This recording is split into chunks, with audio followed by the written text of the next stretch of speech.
মধ্যপ্রদেশের জব্বলপুরের একটা ড্যাম্পে একটা মর্মান্তিক দুর্ঘটনা ঘটে গিয়েছে। কি বলবো, একটা দৃশ্য দেখে তো মানে চোখের পানি ধরে রাখতে পারছি না। একটা মা তাদের একটা লাইফ জ্যাকেট এবং তার ছেলেকে আঁকড়ে ধরে আছে এবং মনে হচ্ছে যেন ছেলেটা ওর মায়ের কোলে মানে শুয়ে আছে, মানে বুকে শুয়ে আছে। তো মানে আর মনে হচ্ছে মাটাও শুয়ে আছে, ওর ছেলেটাও ওর বুকে তার ছেলেকে নিয়ে শুয়ে আছে।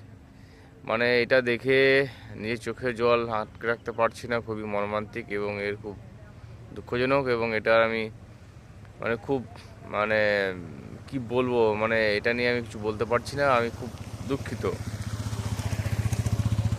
তো সেফটি অ্যান্ড সিকিউরিটি তো যারা এই সমস্ত ব্যবসা করে তারা তো এসব মানে কেয়ার করে না, ডোন্ট কেয়ার। আমি তো আমাদের খুব কাছাকাছি আমাদের মাসানজোর ড্যাম মাঝে মাঝে ঘুরতে যাই। সেইখানেও এই ধরনের ব্যবস্থা আছে, মানে এরকম বোট পোট পাওয়া যায় ঘোরার জন্য। আমি তো যাবি না, আমার মোটেই আহ, এটা খুব একটা ভালো লাগে না। আমি বিশ্বাস করতে পারি না। মানে দূর থেকে দেখলে আপনার মনে হবে যে না, ওরা নিশ্চয়ই ব্যবসা করছে, ওরা এটা হয়তো দেখবে, কিন্তু না, দেখে না ভাই। ও দেখে না, ওরা দেখা গেল মানে 5 টাকার মাল দিয়ে কাজ চালিয়ে দিতে পারে। আর ঠিকঠাক করে নাট বল্টু টাইট আছে কি নাই, বা কোনো মানে যান্ত্রিক কোনো ত্রুটি আছে কি নাই দেখবে না। আর যদি বা থাকে তো কোনো রকমভাবে ঠিক করে ওটা চালিয়ে দেয়। এটা আমি খুবই দৃঢ় বিশ্বাসী। তো আমরা যে রুফ লাইনগুলো হয় আমাদের এই যে দেওঘর দুমকা দুমকা পেরিয়ে দুমকা পেরিয়ে জায়গার নাম মনে করতে পারছি না। কিছুদিন আগে একটা রুফে ওরকম সমস্যা হয়েছিল ঝাড়খণ্ডে। তো সেইখানেও কিছু লোক মারা গিয়েছিল, মানে একটা লোক মারা গিয়েছিল, কিছু লোক আটকে গেছিলো। হেলিকপ্টার দিয়ে আবার ওই জায়গাটাকে করা হয়, মানে মানে ওদেরকে উদ্ধার করা হয়। এবং ওই রুফটাতে আমি নিজে লাইভ ছিলাম, ঠিক আছে, নিজে ওখানে লাইভ ছিলাম। আমার অভিজ্ঞতা খুব খারাপ। মানে শেষ মুহূর্তে যখন মানে পাহাড়ের কোলে যাচ্ছি এবং তারপর যখন পাহাড়ের কোল থেকে যখন নামছি, এই দুটো পয়েন্টে মনে হচ্ছে জানটা মনে হচ্ছে এখনই কিন্তু বেরিয়ে পড়বে। তো যাই হোক, তারপরে আমরা তো এই একই ঘটনায় আমরা আমাদের জুবিনকে হারালাম একই রকমভাবে। সে তো আবার সিঙ্গাপুরে।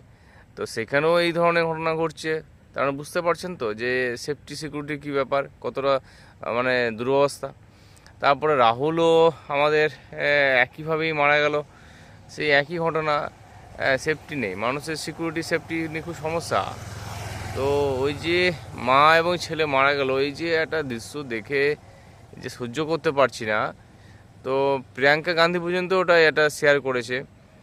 তো কেন চাপবেন গো, কেন চাপবেন?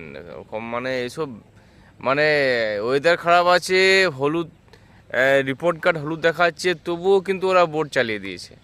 তারপরেও যে ওরা কিন্তু মারা গেল। মানে তারপরে মানে লাইভ জ্যাকেটও পর্যন্ত ওদেরকে লাইভভাবে পড়ানো হয়েছে। মানে আগে থেকে পড়ানো উচিত ছিল। সেখানে যখন দেখছি ঝড় বৃষ্টি চলে আসছে, তুফান চলে এসছে, ওই মুহূর্তে থেকে লাইভ জ্যাকেট পড়ানো হচ্ছে। তারপরে ওরকম একটা দৃশ্য দেখতে হচ্ছে যেখানে 9 জন মারা গেল, 23 জনকে উদ্ধার করা হয়েছে। খুবই মর্মান্তিক, খুবই মর্মান্তিক। মানে এর মানে মানে কোনো ভাষা নেই, মানে এর নিন্দা করার কোনো ভাষা নেই। ওদের যে ওই সংস্থা বা ওদের যারা ব্যবসা করে খাচ্ছে তাদেরকে মানে খুবই ধিক্কার জানাই।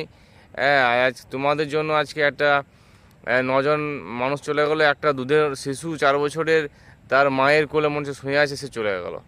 হ্যাঁ, এইটা পাপ। মানে এই পাপ হয় তোমাদেরকে কিন্তু ছাড়বে না। পাপ বাপকে ছাড়ে না, তোমাদেরকেও ছাড়বে না। এটা কিন্তু মনে রেখে দিও।